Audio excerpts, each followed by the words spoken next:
கதறல் சத்தம்லாம் எப்படி இருக்கு?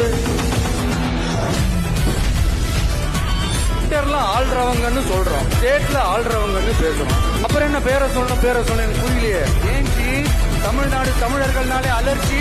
நான் ஒரு படத்துல சொல்லுவேனே, லியோவை பார்க்கணும். உங்க ஆட்சியை பத்தி கேள்வி கேட்டா மட்டும் ஏன் சார் உங்களுக்கு இவ்வளவு கோபம் வருது? ஆனா தமிழ்நாட்டுக்கு பட்ஜெட்ல நிதி ஒதுக்க மாட்டேங்கிறீங்க. நேற்று வந்தவெல்லாம் முதலமைச்சர் ஆகணும்னு கனவு காண்றான்னு சொல்றீங்க. ஏன்னா தமிழ்நாடு பல பேருக்கு தண்ணி காட்டின ஸ்டேட் சார். பார்த்து செய்யுங்க சார், மறந்துடாதீங்க சார். ரெண்டு பேருக்கு நடுவுல தான் போட்டியே. ஒன்னு டிவிக்கு, இன்னொன்னு டிஎம்கே. அடுத்த வருஷம் இது வரைக்கும் தமிழ்நாடு சந்திக்காத ஒரு வித்தியாசமான ஒரு தேர்தலை சந்திக்கும். எம் மக்களுக்கான அரசியலையும் அந்த வெற்றியையும் யாராலும் தடுக்க முடியாது. அப்படி தடுக்கணும்னு நினைக்கிறவங்களோட கனவு ஒரு நாளும் மெய்ப்படாது.